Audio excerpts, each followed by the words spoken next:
After midnight, two NVA soldiers, one with a lantern, went past us. They ran out of fuel. They turned around and came back. When they came back, my interpreter coughed, and one of the NVA came up and touched my boot. I'm sitting there with my car 15 going, I'm not sure what's going to happen here. John Stryker Meyer was a Green Beret team leader with MACV SOG, running recon across the fence into Laos, Cambodia, and North Vietnam. Welcome to the Secret War. Once you earn the Green Beret says more about you than you can say about yourself. Every extraction that I ever had over dozens of missions, we always left with a helicopter under heavy enemy fire. And that helicopter had 48 bullet holes in it. And when we left there, I was down to my last magazine, last hand grenade. We're flying south for a few minutes, and it was right at sunset.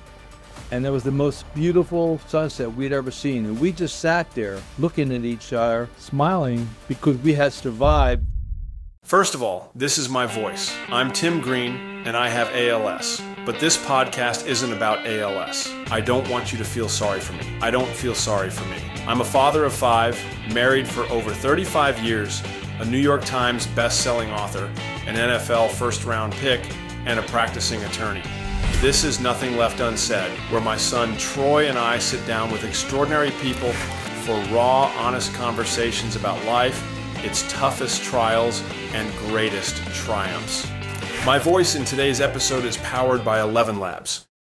Today's guest led men into the dark corners of the war America wasn't allowed to see, and then spent a lifetime bringing those stories into the light. John Stryker Meyer was a Green Beret team leader with MACV SOG, running recon across the fence into Laos, Cambodia, and North Vietnam. His books and SOGcast preserve the courage of tiny teams who were outnumbered, outgunned, and never out of one another's sight.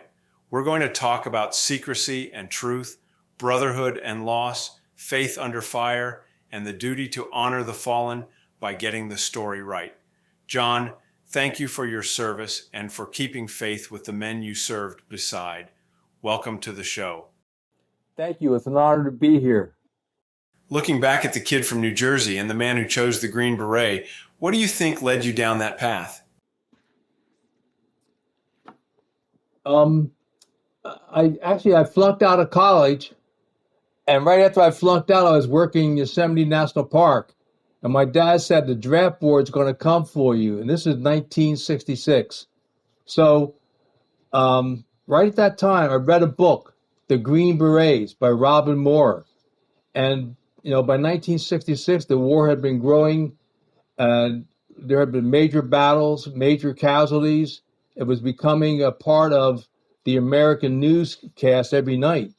And I talked to some other veterans and from World War II vets, and they said, if you get drafted, you'll go through basic training, advanced infantry training, and then you'll get a leave, and you're going to go right to Vietnam. Well, I was a city slicker from Trenton, New Jersey. And I knew that if I was going to go to war, I needed more training than just 8 weeks of basic and 8 weeks of advanced infantry training. So I read the book. It was very fortuitous, like divine intervention. I read the book and said, if I'm going to go to Vietnam, I'd love to go with these guys if I can get qualified for it. So went through the process and enlisted for airborne unassigned, and went through basic training, AIT, jump school, and passed all the tests, went through training group, and then landed and arrived in Vietnam in May of 1968. 3 months after the Tet Offensive, and we arrived. There were several guys I went through training group with, and then after the in-country training, we had 2 or 3 weeks of in-country training. At the end of it, a little guy comes out and says, "Hey, we're looking for volunteers." And my buddy John McIntyre goes, "Volunteers for what?" And we said, "We can't say. Either you're in or you're not." So we all volunteered. We had just seen the movie The Green Berets with John Wayne. So what would the Duke do? The Duke would volunteer. So we volunteered. And then 2 days later, we were up in Da Nang getting a top secret briefing. Welcome to the Secret War.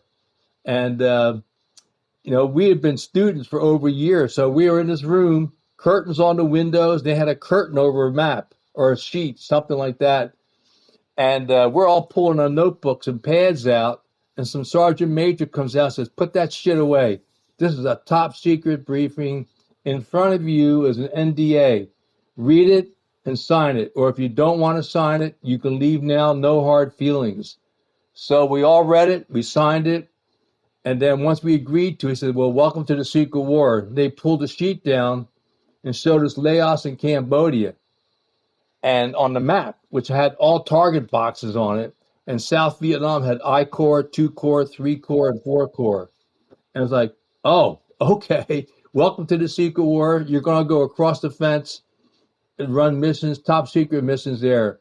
And by that time, the secret war had been going on for 4 years. So that's how I got there.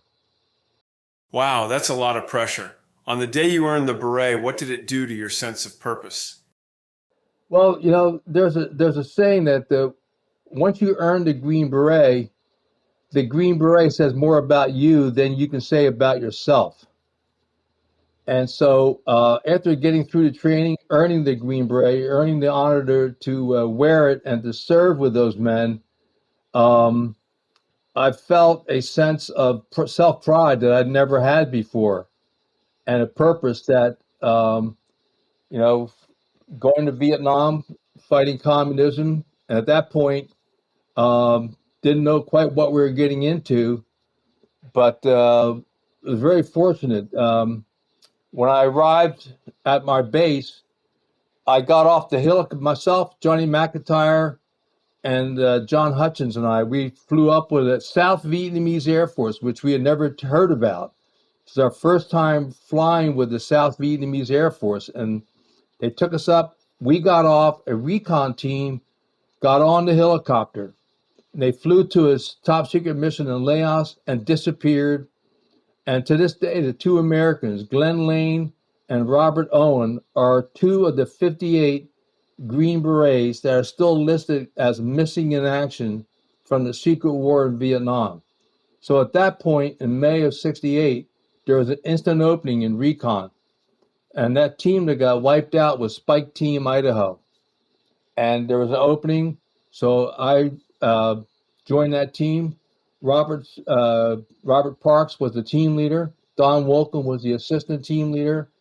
And then I was the radio operator for the team. So whenever we do a mission, I carried a radio to PRC 25.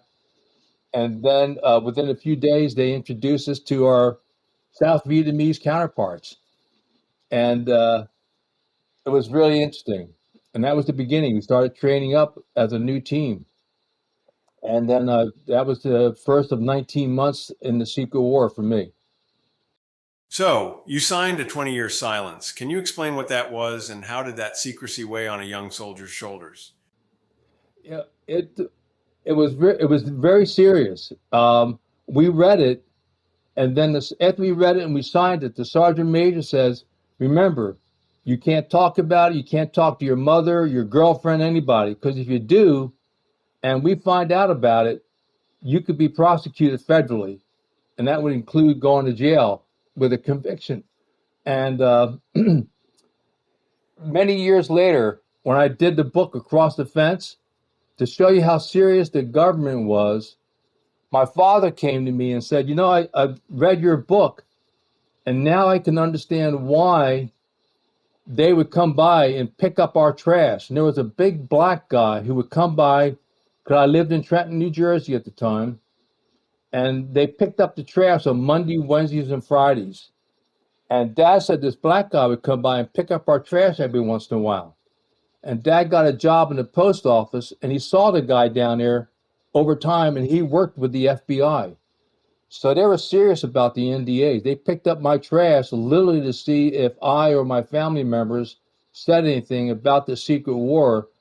And if they did, they would prosecute us on it. So they took it very seriously. In the moment, like when you sign that, are you just an energetic young kid soldier who's just saying, young and dumb, ready to roll? Yeah, you didn't really understand it, right? At the time, you're just thinking, what the heck, I'll sign it? No, trust me, we understood it.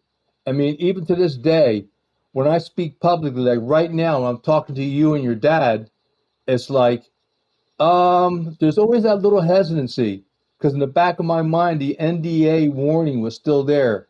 And, we're the quiet professors. We're not the Marine Corps, the U.S. Navy that has hundreds of PR people with cameras and books and all that stuff. But after 20 years, well, it was okay to talk about it and write about it, and we haven't had any problems. So, knock on wood. Yeah. I wasn't sure if it was something that you just didn't like you do things when you're in your 20s that in your 30s you say I never would have done that. I mean, knowing what you know now, everything worked out, but you think you would have signed something like that? Oh, again, yeah, that's part of being a Green Beret. We were the tip of the spear at that time. It was the premier uh, military operation that was top secret. Our chain of command went from our FOB directly to Saigon, then to the White House. And they had people that reviewed all of our after action reports. And we also were told that we also had orders for missions that came from the White House to go certain targets for certain missions. Um, so that was something very serious. And we just didn't talk about it. We talked about it amongst ourselves.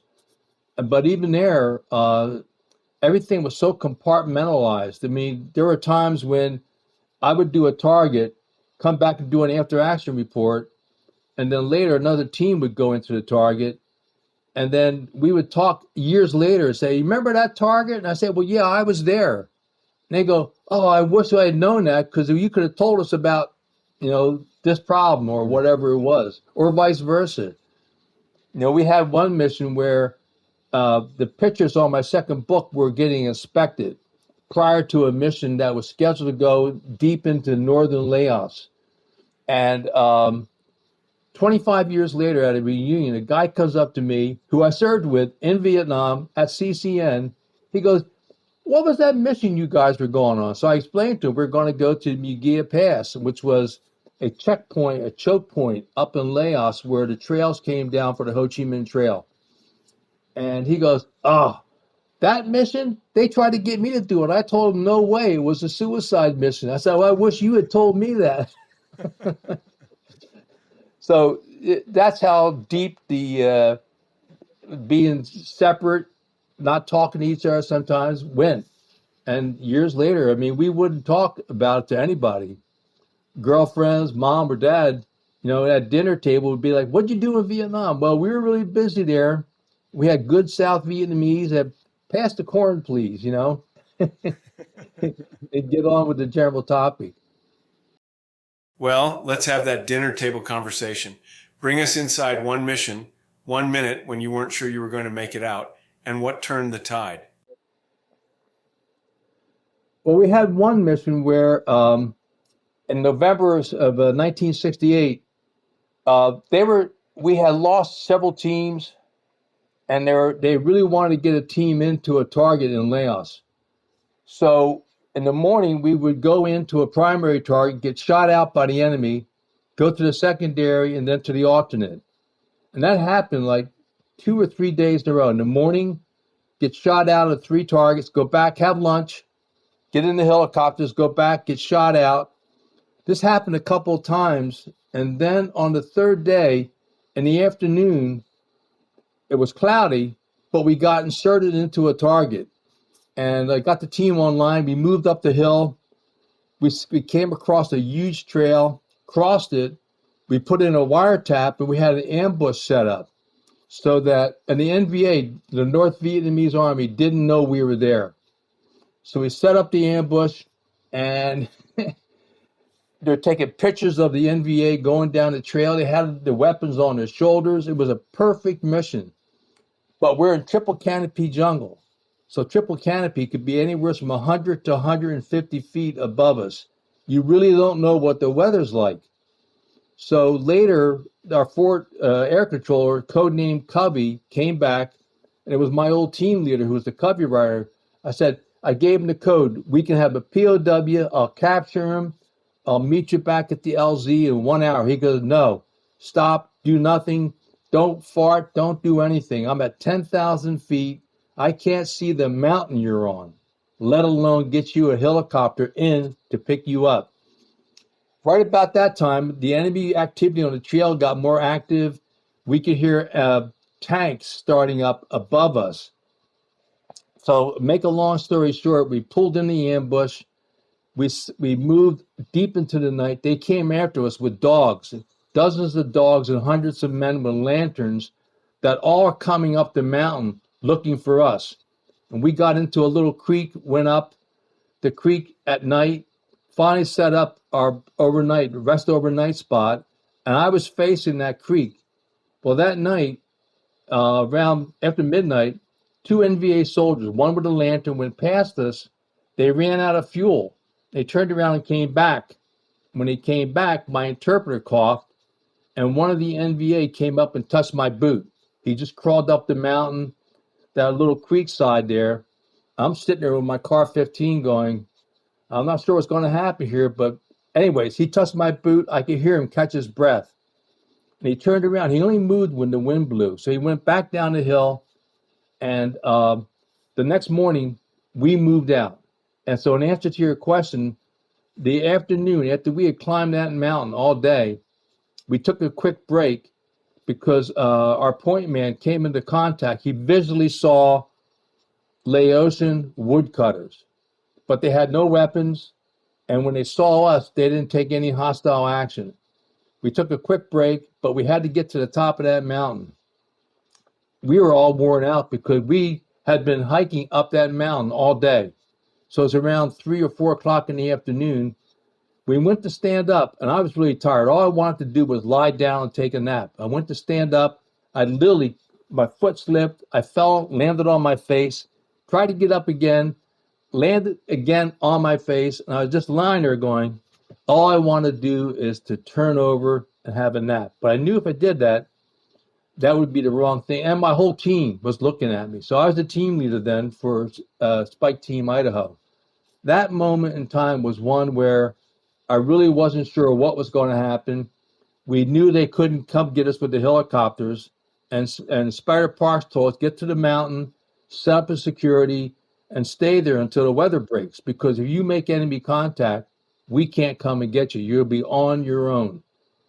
So finally stood up without falling down. We got to the top of the mountain. But that was one of those moments in time where I really wasn't certain. So we went up to the top of the mountain, set up our perimeter for the night. And during the next day, we did security patrol. Our Vietnamese would go out. And then we also had an odd situation where at night, another mountain or two away, because we're on a mountaintop now, we could see a side of a mountain just light up with huge lights, like in the middle of the Laotian jungle. And I'm on the radio, I could hear the Russians talking, and the Russians flew in with an aerial resupply to the North Vietnamese army. So I'm trying to get TAC Air to come shoot down the Russians. Of course, it didn't happen, but that was one of those missions. It's a long answer to a short question, sir. When they touched your boot, how did you restrain yourself from? I feel like I would have panicked. I guess I'm not a Green Beret, but I feel like I would have shot him just out of fear. Well, remember, we're in the jungle. The people that were looking for us, only 2 people knew where we were.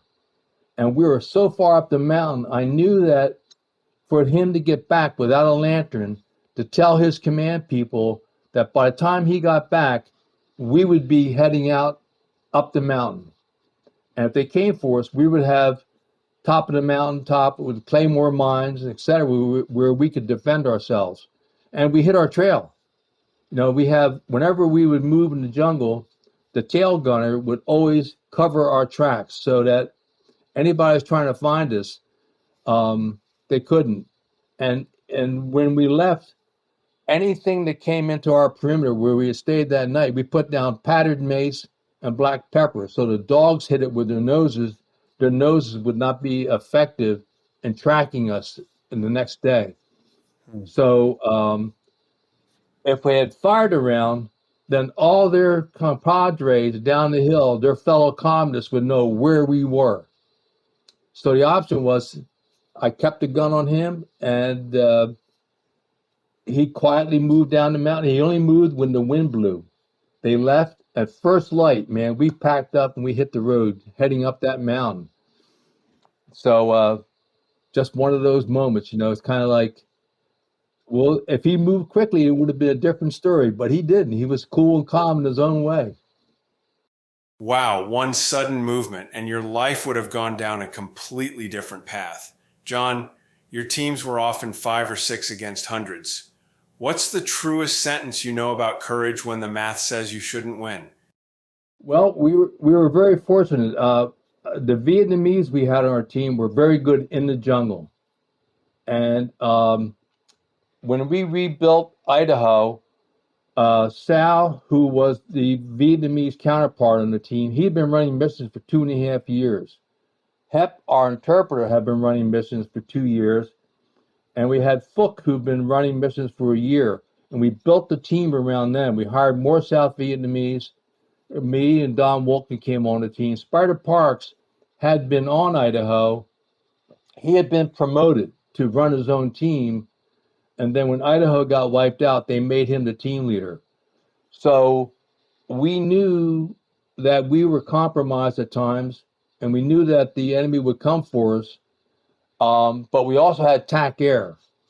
And TAC Air was something that if we were compromised on a mission, we knew we were backed up with TAC Air, which include fast movers, A-1 Sky Raiders, which were the old World War II prop airplane that could carry the same amount of weight for ordnance as a B-17 during World War II. So we moved confidently, knowing that we had the Air Force on our side, as well as Army and Marine Corps helicopter gunships. Sometimes it would take a while to get them there to support us, but they always came. And every extraction that I ever had over dozens of missions, we always left with a helicopter under heavy enemy fire. The question would be just how much enemy fire. There's only one mission in Cambodia where we were on the ground and they pulled us out. We didn't make contact because they pulled us out early in the morning for something that was not related to the war itself or not related to that specific mission. But otherwise, we always left under enemy fire. John, can you tell us who the Indigenous soldiers were in that war and what did those soldiers mean? Not just tactically, but personally? And for the listeners who don't know, what debt do we owe them? Well, we owe all the Indigenous troops that served with Special Forces, particularly in the Secret War. In my case, my team was South Vietnamese. They were all South Vietnamese, and other team members had Montagnards. Some had the Nungs, which were the Chinese that had their own part of outside of Saigon, and they were just amazing soldiers. They were highly respected. And then some of the teams had Cambodians. But my case, I'm alive today thanks to the courage and the skills of the South Vietnamese. And the Montagnard tribemen, they loved our people, and any of the team members highly respected them as well as the Nungs. And it was a mutual admiration society. In my case, whenever we were in the jungle, the South Vietnamese ran point and they would be the tail element because they're more familiar with the jungle. They would spot out the poisonous snakes or anything else that we were coming across. And it was just once we had run several missions, I had to prove myself to the South Vietnamese on my team. And that took a while, but we had missions. I earned their respect. And from talking to Spider, I knew the South Vietnamese on our team, Hep, Sal, Phuc, and Tuan, who was our M79 Grenadier, they had experience on the ground. And so I had faith in them, and we never had to worry about them double-crossing us. Like I said earlier, I'm alive today thanks to them and the air assets, the South Vietnamese Air Force. They were the South Vietnamese Air Force, the code name King Bees. They pulled us out time after time, always under heavy enemy fire. And They earned our instant respect, and we always indebted to this day, pay homage to them, as well as all the indigenous troops that served with us in the Secret War, Tim. You mentioned a couple of times you're under heavy enemy fire. Is it the jungle setting that they really, the enemy kind of couldn't see it that well? They were just shooting into the void, and you guys would escape, or how would you get out while you're under so much fire that many times? The majority of our firefights were in triple canopy jungle. And a lot of times, the first few times we had the actual firefights, we were on top of a small knoll or had high ground that they would come up and try to get to us. And we would just continue to blow them back in the jungle. And sometimes we'd be maybe 15, 20 feet away, and the jungle would erupt with AK-47 fire and the tracers. And then we'd fire back, blow them back into the jungle. And each time, again, we would hear first from our South Vietnamese who would hear or smell the North Vietnamese. And when they got close enough, our people opened fire on them before they would hit us. And then we would have the firefight. And we had one target. We were in contact for over 2 hours with the enemy. They kept coming back at us before we got TAC air. And then when we had TAC air, we did airstrikes on their enemy positions. And at one point, we had killed so many men, but we were on top of this little knoll, 6 of us. We had 3 Americans and 3 South Vietnamese, and they kept coming at us with a couple different positions. At one point, Hep, the interpreter, showed us where we had killed so many, they were stacking up the dead bodies because they wanted to crawl up on top of the bodies to try to get an angle to shoot down at us. And we had killed that many NVA. And it was just... And you're 2 hours long. I mean, when you call the TAC air support or reinforcements or whatever it would be, what's the expected time? Did you expect them to be there in 30 minutes, an hour, or 2 hours? How long do you think it would take? They never got there fast enough, I'll tell you that. Particularly in Laos, because the targets were so far away from South Vietnam.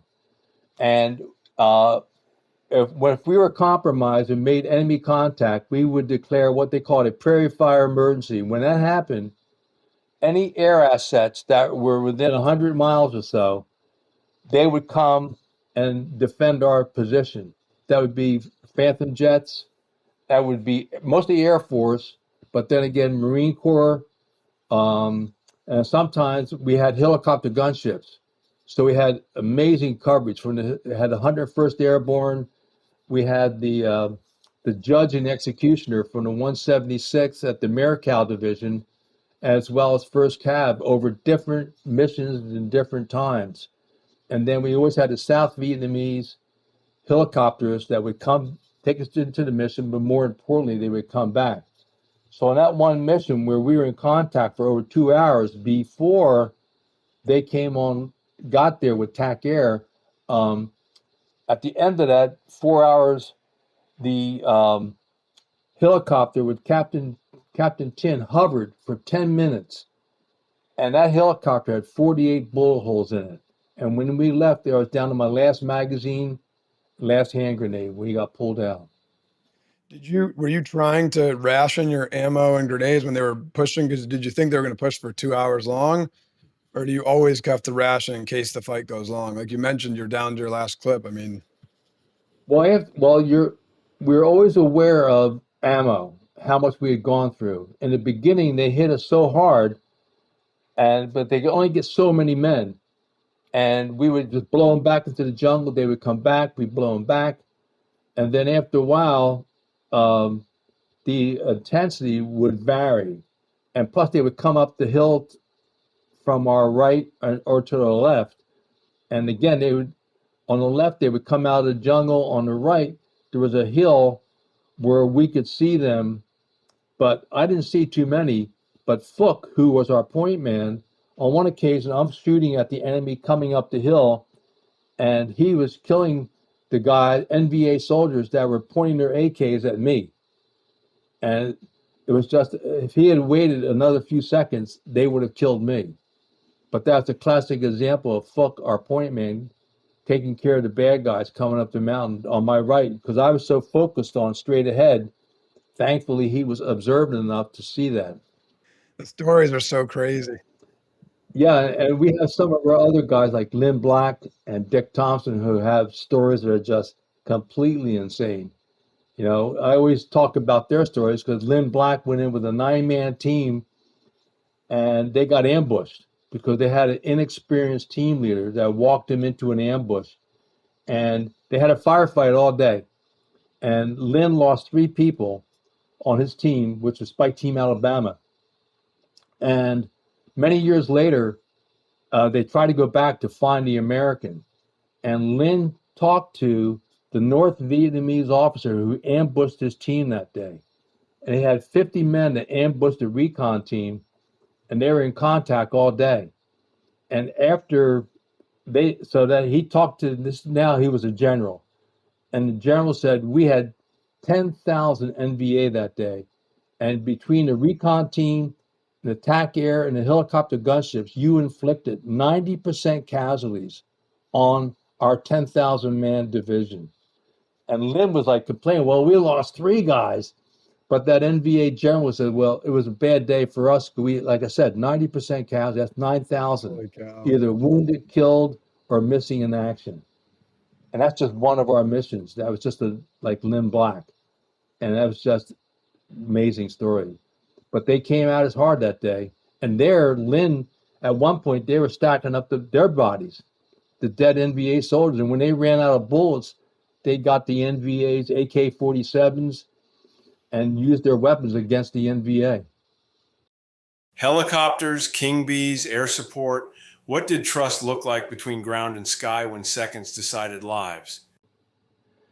Well, the helicopter pilots, whether they're American or the South Vietnamese, I mean, I'm biased because the King Bee saved our team so many times in 68 and 69 particularly.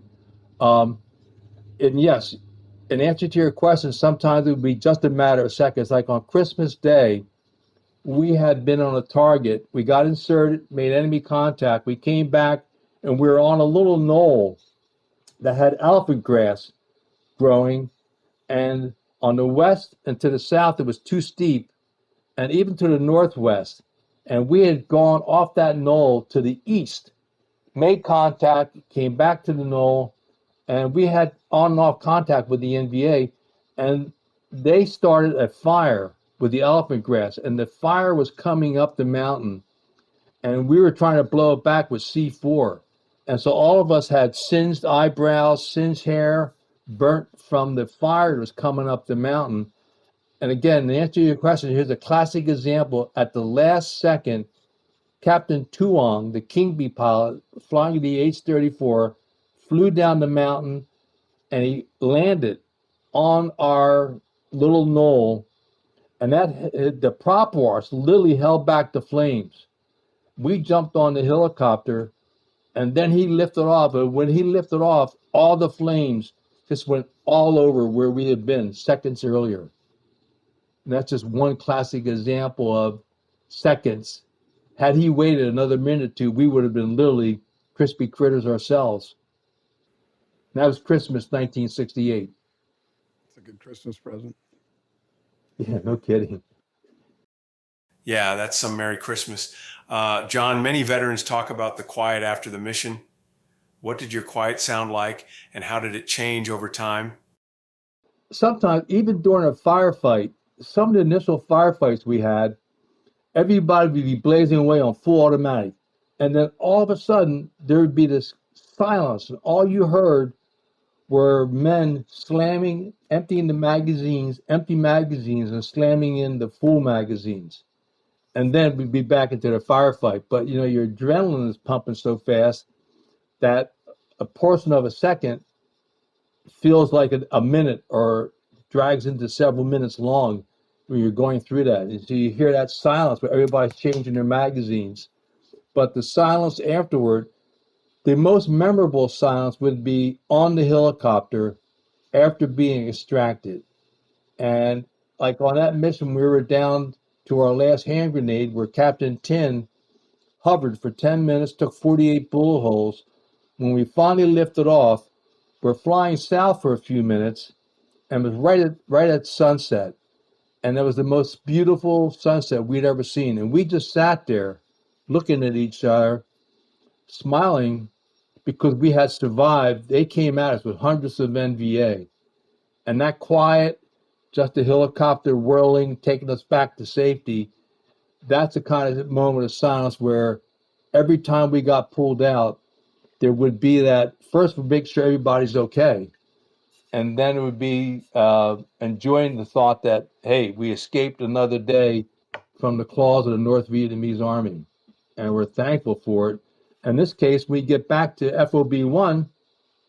I climbed up to the pilot's seat and said, Captain Tin, come on in, I'll buy you a drink. He said, no, I've got to go home. My wife is waiting dinner for me. He had to fly back to Da Nang that night. You carried the names of friends who didn't come home. How do you carry them now? Well, that is a painful carry, to tell you the truth, Tim. In fact, I'm really thrilled that we're doing the interview today because 2 days ago, there's different special forces groups. And in 1968, the 5th Special Forces Group was the main group in Vietnam with Green Berets that were fighting at traditional aid camps and special operations that were in country, like the Project Delta Mike Force. But they were in country missions, and SOG ran missions across the fence. Well, 5th Special Forces Group, in conjunction with Special Forces Association, Chapter 38, the chapter raised over $400,000 to construct the Vietnam Memorial on the 5th Special Forces Group parade ground area at Fort Campbell, Kentucky. That's the headquarters today of the 5th Special Forces Group. And on that monument, they have gone through and documented 798 Green Berets that were killed in action or today are still listed as missing in action. So out of that 798, several hundred were SOG men that were killed in action. 58 are Green Berets who are still listed as missing in action from the secret war itself. The two I mentioned earlier that were on the team that were killed in action, presumed killed in action, were Glenn Lane and Robert Owen. And there's also 40 Green Berets that were in country that were from traditional aid camps like Lang Vay. When the base got almost overrun, there were Green Berets that were combating the North Vietnamese attack, and some of them were killed in action. There's still at least one missing in action from that engagement, as well as some men from the Delta Project and Mike Force and the traditional aid camps. So out of 798, 98 are missing in action today. And that, in answer to your question, for me is a very personal, heartfelt heartache that we've carried, from day one, from the first day that I arrived at Phu Bai, and when Idaho got wiped out, we had other men. And looking at that monument yesterday, seeing so many names of our valorous, fearless Green Berets that were killed in action, that was a reminder of just how intense the battle was against the communists and the pain of losing so many good men. But that's the price we paid at that time. John, when you recall stories, or even now with us just talking about it, is the memory still as sharp in your mind, or has it faded at all? Not of your brothers that you've lost, of course, but even when you're talking about just the fighting, does it feel like it was yesterday, or has it faded a little bit? Well, there's a few that really stick out. I mean, like the Christmas Day one, Thanksgiving 68, and then the one that we've talked about where Captain Tin hovered for 10 minutes for us. I mean, those were some of my early missions. And we had another one where I got extracted after I repelled into a target, but there was some enemy on the ground. So we boarded the mission. The helicopter, again, the King Bee came back. They threw down a 150-foot rope, pulled me out, and the helicopter was getting shot at. And so he drugged me through the jungle a little bit before I broke clear. At some point, when I was flying back, I got turned upside down, and all of my web gear came back and choked me out. And right before I passed out, I didn't realize, but the King Bee had descended, and I only fell when I did pass out. I only fell maybe 10 or 12 feet and landed in some elephant grass. And but those missions are early in my time in Vietnam. We had a few others that were really critical that I remember, and the stories of some of the other men that we served with stick in my mind because at that time, we knew that we were the most elite unit in Vietnam, even though we never talked about it that way. But some of the stories, like the one I just described with Men Black, we had other teams that got overrun but survived it, and then we had some teams that got overrun and they didn't survive it.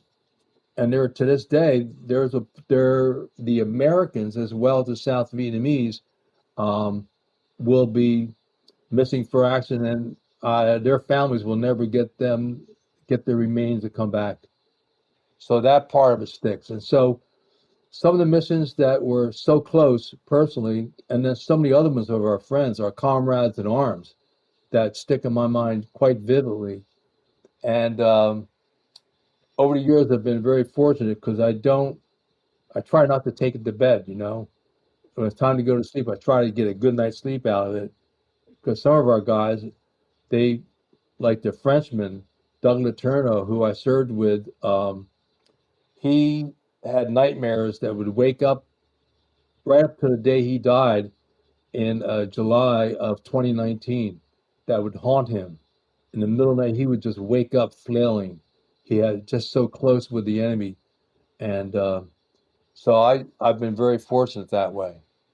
Actually, Dick Thompson's coming on the podcast in a couple of weeks. So, Oh, well, if you talk to Dick, you're just going to file my story away and go, Tilt was kind of interesting, but Dick Thompson's stories kick ass and take numbers. You're in for a shock.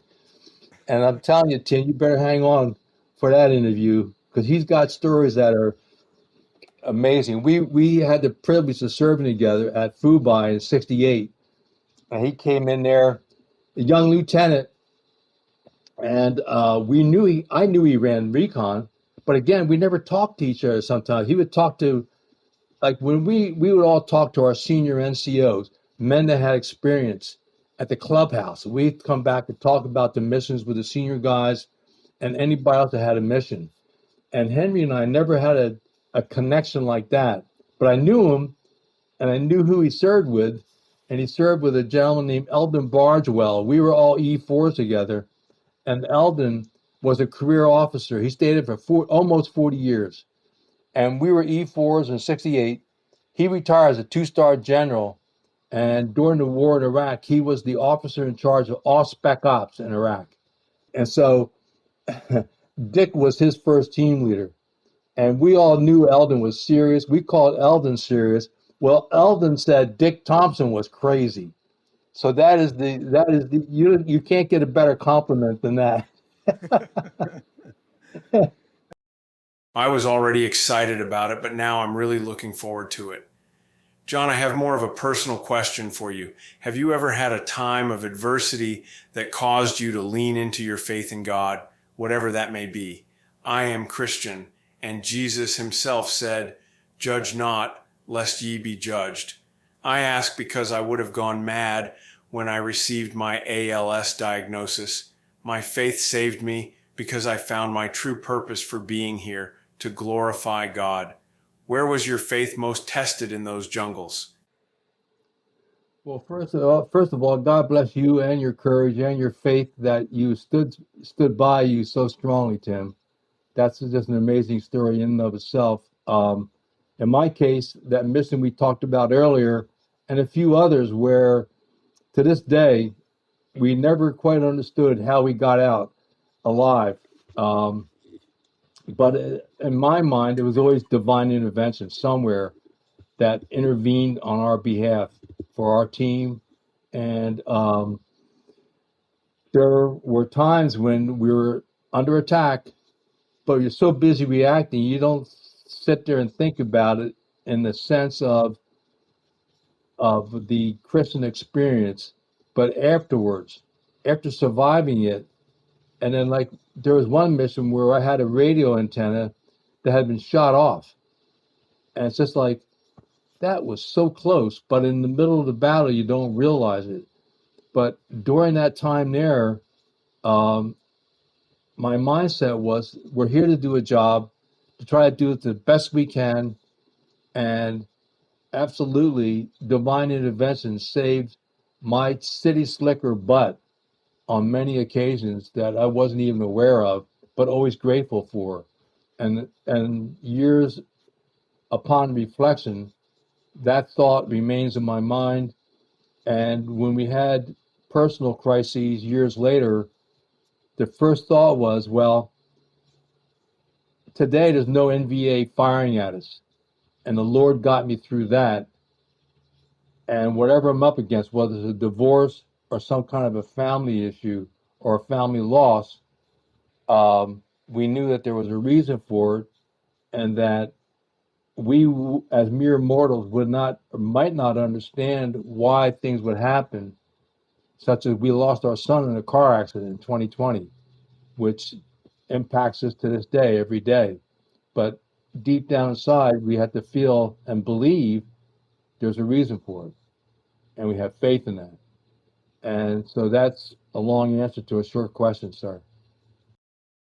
I'm sorry for your loss, John. I can't imagine that pain, and I'm so happy that your faith is able to help you through that. Thank you. Of course. Hey, John, what made you choose storytelling instead of just trying to lock the door on the past? Well, it all started with my wife. Um, she said, your stories are such, you should do a book for our family. So we talked about it, and again, we talked on and off. I met her in October of '93. I mean, Christmas of '93, and we dated. We got married, and after a few years, we had we were blessed with our fifth child, and she said, "You got to write the story." And I knew that what we had done was exceptional, and of course, we had the 20-year prohibition. And I had done some writing with Soldier of Fortune magazine, but that was just to get some extra money. Well, she encouraged me, and when I started the book, we had 4 teenagers and 1 infant running around the house. And that's where I started, Across the Fence, my first book. And that was the writing of it. I felt that our stories were such that I wanted my family at least to know. And then I met a book publisher, Dennis Cummings from Real War Stories, and he said, keep writing, we'll get a book out. So we did the book the first time without pictures, and then I did a second book with John Peters. And again, it was just getting the stories out, and there was a positive reaction to it. And this is before social media was really big. And so we worked with John, got the second book out, and then I redid the first book. We added 3 stories and over 50 pictures to it. And at that point, we were getting some traction with the books, and I felt it was important to at least get them out. And we've been advocating on our stories, always talking about other teams. Like I said, with Dick Thompson, Lynn Black, and they have stories that my stories all pale in comparison to what they've been through, what they survived. And Dick has some amazing stories directly where there's no question in your mind about divine intervention, saving him and his team. And you'll hear those in exquisite details when you interview him. And So that was the motivation on my part, and I felt that it was important to get it out, particularly talking about our South Vietnamese and our team, as well as any of the South Vietnamese pilots and the aviators, the American aviators that supported us. Whenever we asked for help, they came and they paid a price. We documented at least 83 aviators, probably over 100 at least, either helicopter pilots or A1 Skyraider or Phantom jet pilots that died supporting a SOG recon team on the ground or a hatchet force on the ground. And so the valor during the war in the secret war, and we couldn't talk about it. And that's one of the painful sidebars to it is the family members seldom really learn the truth about their siblings and what they had been through, the valor and heroism on their part, where they're still missing in action today, but the family members, a lot of cases, never knew. Now they're finally beginning to hear some of the stories. And because with the top secret missions and we signing the NDAs, the government would just say, your son died in combat in enemy territory with no further details. And think about the families of all the 98 Green Berets missing in action.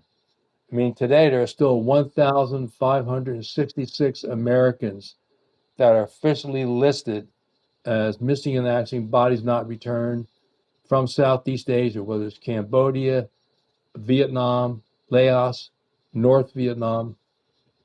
There's a couple of pilots that had crashed right on the border of China.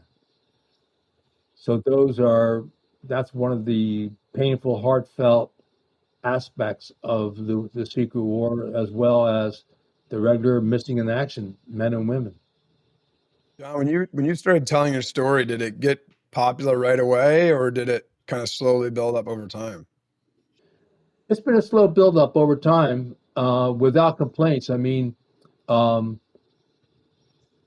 Across the Fence first came out around 2003, 2004, and then I had enough time to work with John because John was just a brilliant writer, and he helped me with several chapters. And John and I served together at Fubai and later at CCN, and he was just a great writer. And so the books continually sold, and then we did the audio books, which helped.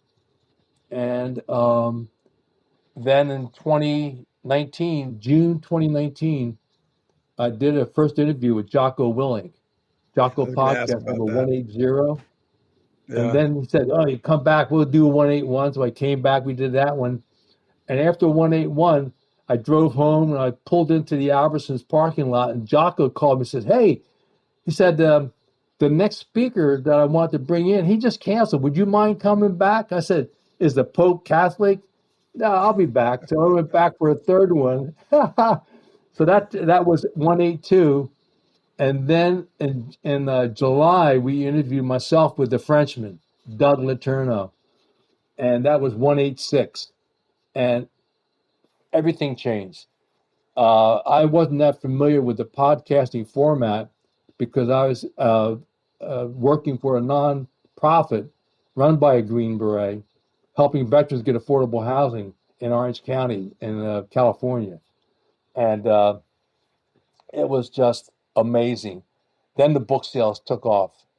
I mean, we had amazing sale levels. And to this day, whenever we do a podcast, I always get a bump in the sales. That makes me happy. It's like, support a starving author. What was it like working with Jocko too? I mean, got to be hundreds of his videos, and I've seen so much of his stuff online. What was it like behind the scenes? Was he as advertised, I guess I'll say? Oh, yeah, there's just straightforward, kick-ass, take members. But there's also a very humble side to Jocko.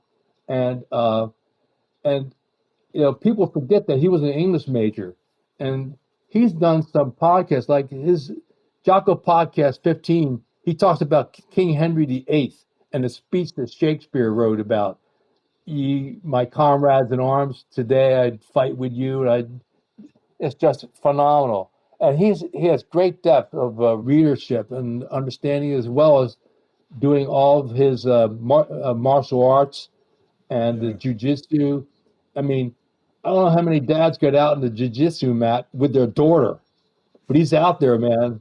There, he does it, and he advocates and he remembers the SEALs that he served with, particularly from Ramadi, the Battle of Ramadi. When they retook Ramadi, he was the officer in charge of Task Force Bruiser, and some of the stories they came through from that mission was just they lost some good men down there. SEALs from the 101st and Special Forces guys, which we don't talk about too much, but they were all part of that battle. And he's humble as can be, very gracious, and like I said, my wife had listened to him before I did, because Jocko interviewed Jordan Peterson before anybody did. Yeah. And my wife goes, "This guy's great." And I said, "Well, yeah, but he's a SEAL. I don't know if he knows about all his Green Berets. Well, 2 years later, he had done his homework. We had a great interview. So I could talk on and on about Jocko and his right-hand man, Echo Charles. You know what's funny is we just had Jack Carr on, obviously, and he's who connected us. And he was an English major, and I was saying I think the strangest paths I ever heard is my dad was an English major. I always make fun of him saying an English major to the NFL. Like, what are the who's doing that? And now we've got Jack Carr and Jocko. We got to figure out what's in the water with the English majors. Indeed, no question about it. I was an English minor, Yeah, but yeah, and Jack's stuff. I mean, his fiction is so compelling because it's just so rich with detail. Like every page has these great little details, even when you're away from all the action Jackson stuff he's writing about. Jack stuff is just amazing. And Cry Havoc has a SOG aspect to it, and it's a great read. So we just got our copy. My wife and I have been reading it the past couple of days here in our spare time. that's great. Yes, sir. Yeah, that's how he was saying for that book he'd talked to you and Dick Thompson and a couple other people. Yeah, you as you read through, you say, "Here's Dick, and here's something that Lynn Black did," and Yeah, a couple other stories. It's just like, man, oh man.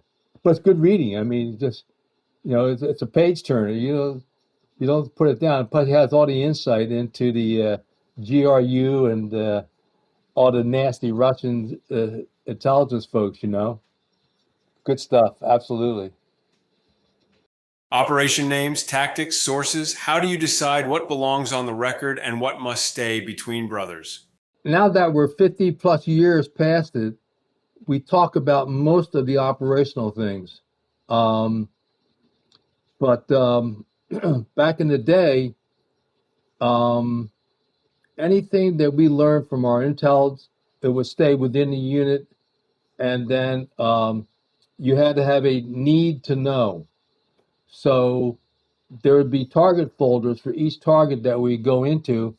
Sometimes they would be empty, and you go back and get the map, and then go to one of the veterans that had been around for a while and say, "Hey, what do you know about this target?"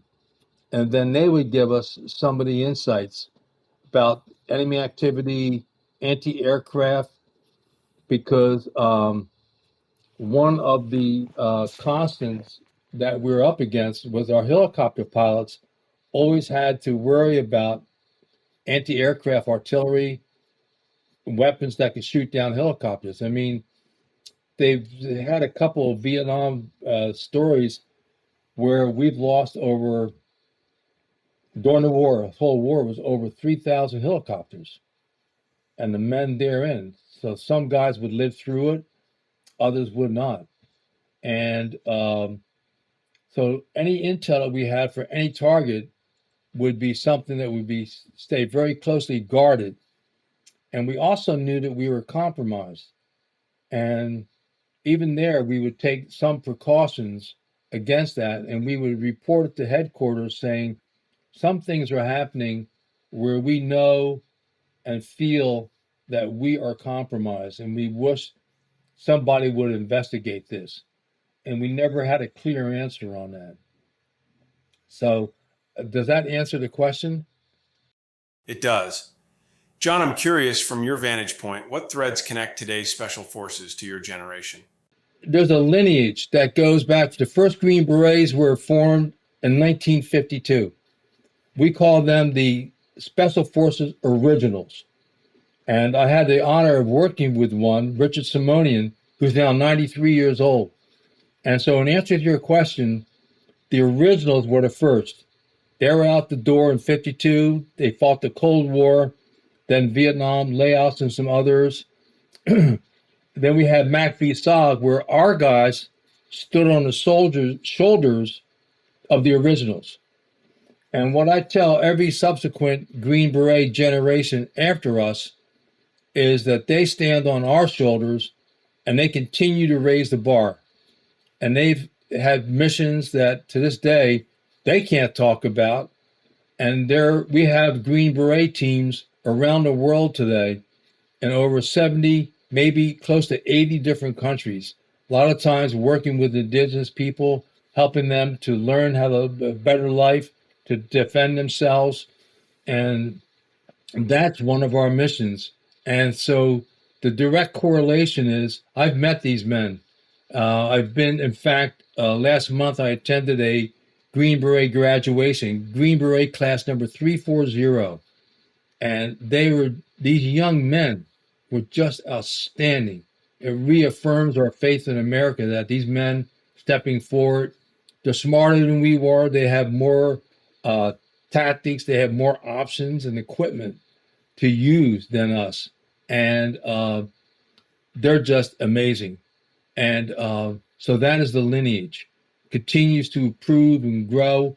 And in some ways, after years of desert warfare and mountain warfare in Afghanistan, now they're preparing for possible conflicts where there will be Green Berets in the jungle again. So we go back and talk to some of the younger generations about our day. And of course, they read the books. And so that's part of our history and our lineage. You've spent years helping veterans find housing, voice, and hope. What have they taught you about resilience? The majority of the veterans that we've helped over the years, every veteran has his own story. And whether they're, like in Vietnam, what we were told was that 1 out of 10 men in Vietnam were actually, their primary mission was combat with the enemy. So the remaining 9 would be support. But whether you're a clerk or like an Air Force veteran, putting on bombs on an aircraft, supporting them, I always said that those missions were just as important as us running the missions on the ground, because if they didn't get the bombs on the plane right, they couldn't support our team when we were on the ground. And that was something that I believed. And to this day, every veteran has a story about the service. Sometimes it'd be just personal strife. And again, some of their resilience would come out as to how they would get through that time in service. And a lot of the veterans still look back upon that time of service as a time that they're proud of. And like in my case, I came out of it a better man than when I went in, from having been in Special Forces. And the men that I served with, they were just, I judge all the men that I meet today from the men that I served with, because they're so sharp, tough, strong, but yet really caring. And the programs I worked with, I had a couple different nonprofits where I worked with from 2008 until we moved to Tennessee in 2020. And each of those, there were some veterans, their majority were humble. So there's a couple guys that are always like jabberjaws. Sometimes the ones that talk a lot, maybe exaggerate a little, but the majority are just so humble and down to earth. And when you sit down and talk to each one, at some point you would hear about their story and where their resilience was tested and how they came through it. And again, there are guys that not everybody came through it, but the ones that we talk to through our different programs. It's just such an honor to work with them. When history writes the chapter on the secret war, what do you want this country to remember about the men you led and the men who led you? The valor and the patriotism and the quality of men that I served with. So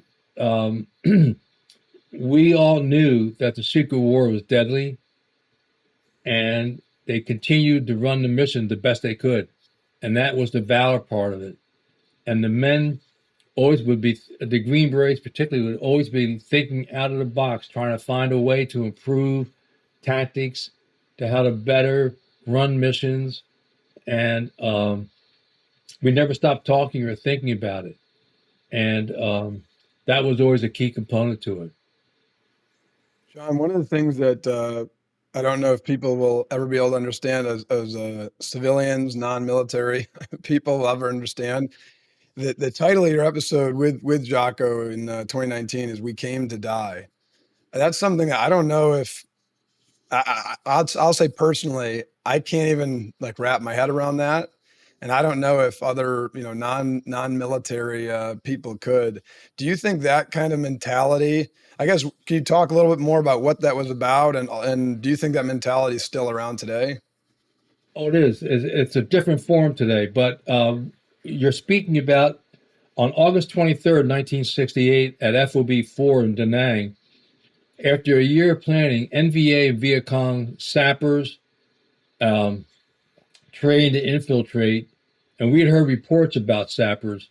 They infiltrated the base.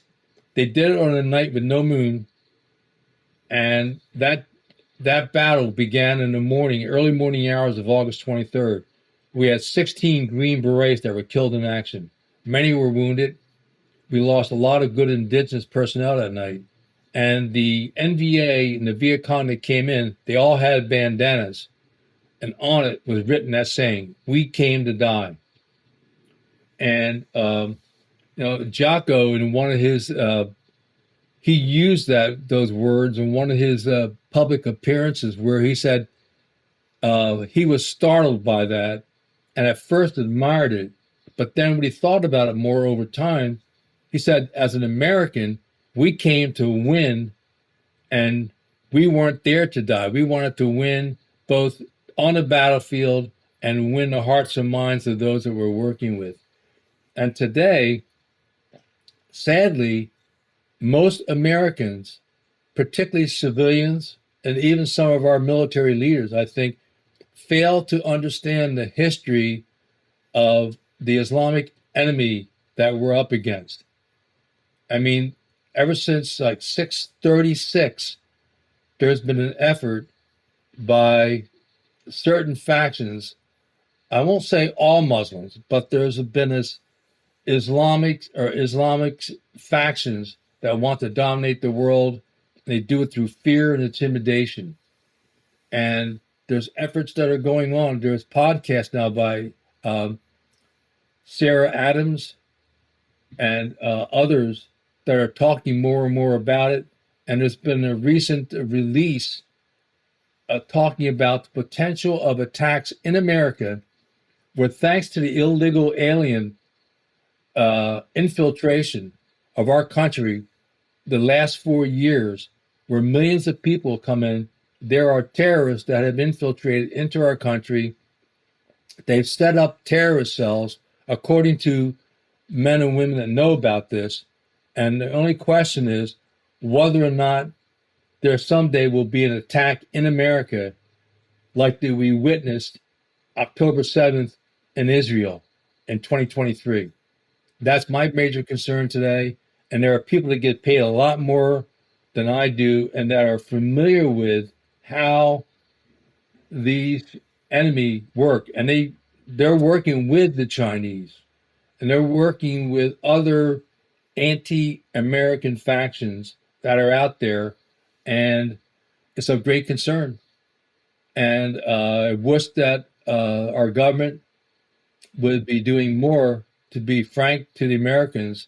And we're talking not just sheer have bombing or blow up a school. are killing innocent children, but also going so far as they're stealing uniforms of police, paramedics, so that if there's an attack, they will follow through and they'll be in uniform.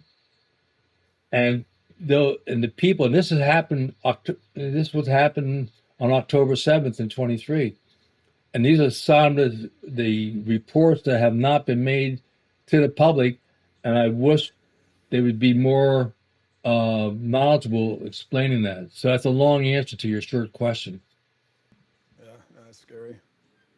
Very I feel scary. like too, part of it might just be the patriotism too, like the way that you and Jock are able to articulate, like even the military, you were there to win the war, but also the hearts and minds of the people and the influence. It feels like that the patriotism isn't around as much now in today's America. Well, it's shunned. It's shunned by the media and as well as religion. I mean, there's been an attack against the families and religion in America. It's gone on for over 70 years now. And we've had infiltration from the communists they infiltrated our government before and during World War II.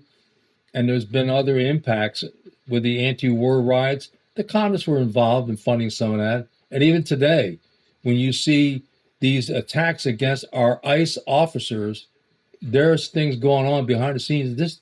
There's people putting big money behind these protests. This isn't the average American citizen saying, I'm offended by this. And the media is falling down on the job on accurately reporting this. There should be more detailed reports on exactly where that funding is coming from. And hopefully, FBI or somebody is really investigating that aspect of it. Before we close, brag about your family for a minute. What gives you the most pride? And what do you hope your grandchildren will hear about their granddad when they listen to this? Well, my wife and I have been blessed with 5 children. I met her. I had 2 girls. She had 2 boys. And we decided to go for the tiebreaker. And the tiebreaker, she's now 28. She blessed us with our first grandson. And we now have 4 grandchildren. And our most recent one was born in Berlin a week ago today. And so our son is there with his fiance, and his fiance has 2 children. So we've got 2 delightful stepchildren, and just watching all this come together. Each of our children are unique and distinct entities in and of themselves, and we have fun, love each one. And in answer to your question for the grandchildren, first and foremost would be the fact that a family man and a dad proud of 5 children. And I couldn't have done it without my sweetheart. It was a team effort. And then the time in service was at a time when our country was fighting communism. That's still out there working against America in a lot of different ways, different forms. And just honored to have served with America's premier Spec Ops unit, which is the Green Berets. And I could bore you with hours about why Special Forces is special, but the men, the missions, and the training that we do is different from any other military organization. And we work with their indigenous people, and it's just an amazing process. And it's very humbling on my part just to work with South Vietnamese that I had to earn their respect first on the team. And so that the grandchildren someday will, when they're interested, and it won't happen right away, but someday they'll come back and perhaps glance at the book and hope to view this recording along with a few other people that we've had the blessing to have a time for an interview with Jocko or Jack, and another Navy SEAL, Sean Ryan. You know, we've had the SEALs have done more for getting out our story than anybody in the Army. If you look at Sean Ryan, Jocko, and even Andy Stumpf, we had a great interview with Andy, and of course, Jack Carr. So I've been very fortunate. Again, this is all divine intervention. I'm just a knucklehead going on with the flow here. Now on to our final word segment, where we ask our guests a few rapid-fire questions. What was the happiest moment in your life? 5 times when I had 5 children born. Each kid is separate. I wasn't there for my wife's 2 boys, but I was there for my 3 girls. And then of course, when my wife said yes, I said, "What about getting married?" And she goes, "She's with the program." So those were the highlights. And that's first and foremost. And it's all tied in with our early days with our church and our raising them with the 10 Commandments in mind. What is the biggest adversity you've faced? North Vietnamese army. I never had people try to kill me before or since. They tried several times, and again, divine intervention saved our team many times, and the King Bee pilots and our American aviators. What are you most excited about? Spending time with the grandkids. They're amazing. We have 4. We've been blessed with 4. The last one, like I said, was just born in Berlin, and Evan's over there with his sweetheart Laurel, and she has 2 children, and they're building and blending a beautiful family there. And so time with the family. I've got a reunion coming up next month with the Special Operations Association that was formed by SOG men. 49 years ago, we had our first reunion. So this year will be our 49th. And after that, I'm going to turn into the rude dude. I'm going to try to write book 4. We got some more SOG stories to tell. And my sweetheart's behind me all the way. I couldn't do it without her. What advice would you give to your younger self?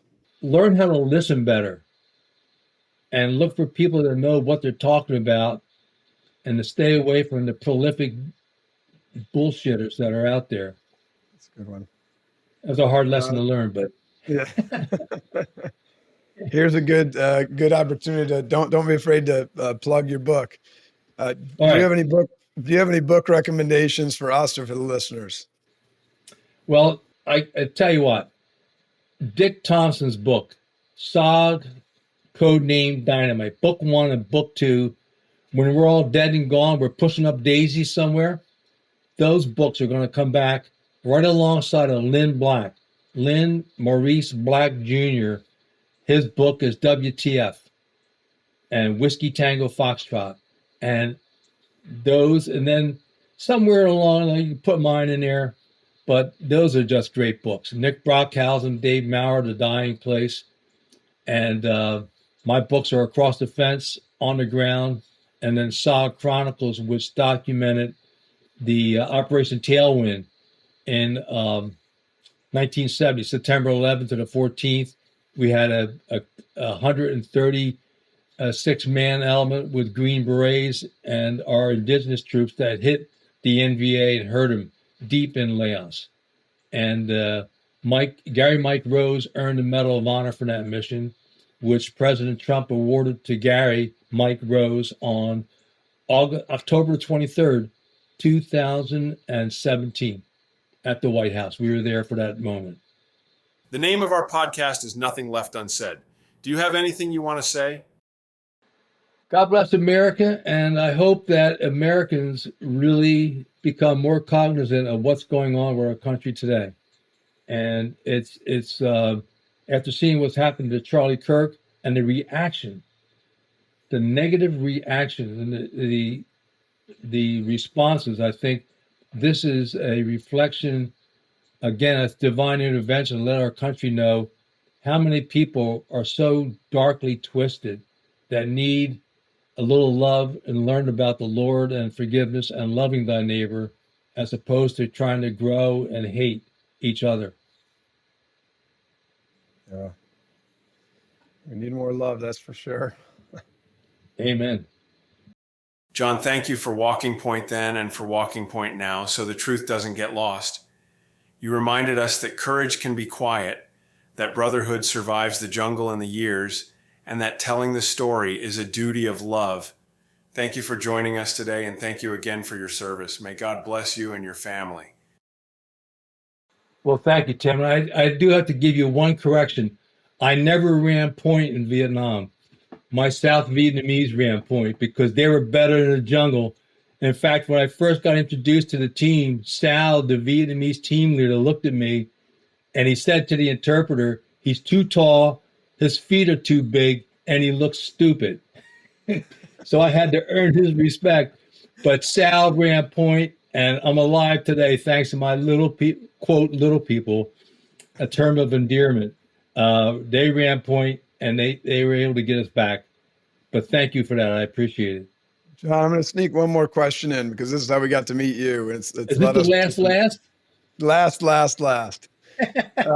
At the end of each podcast, we ask the guests, now that we got to know you a little bit and you got to know us, who are a couple of recommendations you have? It could be from anything, any walks of life, people you have that you think we should have on the podcast. Well, the one you should have is Ann Mills Griffiths. Her brother was shot down in an F-4 Phantom with the Navy in September of 1966. He was listed as MIA for into the 21st century. Fishermen found his netting got caught in his F-4 that had crashed in the South China Sea. He was finally buried with full military honors at Arlington National Cemetery. I believe it was the 2021. And Anne and her family, her father started, and then she worked with the whole POW MIA issue ever since the late 60s. And they were the only Americans that went to the enemy and said, treat our POWs better.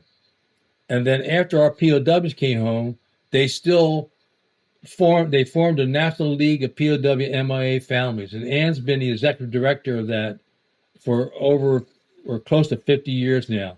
And she's getting ready to retire. She will be the director emeritus, and she's going to write a book. And her story is just incredible. She's gone through 3 husbands, raised a family, and has fought for this issue. And she's trusted by the Laotian, Cambodia, North Vietnamese, whose trust she's earned over the years because she never lies. She tells them the truth, no matter how painful it is.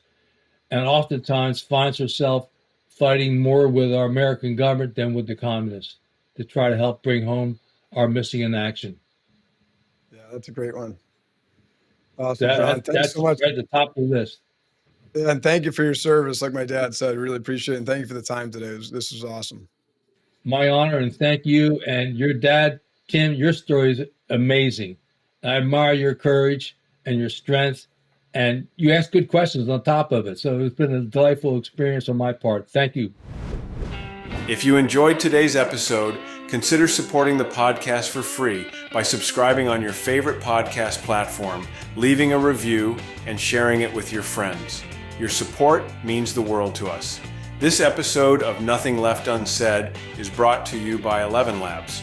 Their groundbreaking technology makes a huge difference, and we're grateful for their support. To learn more, visit 11labs.io. A substantial portion of our sponsorship proceeds go to tackleals.com, funding cutting-edge ALS research. If you'd like to join the fight and contribute, visit tackleals.com. Thank you for listening, and we'll see you next time on Nothing Left Unsaid.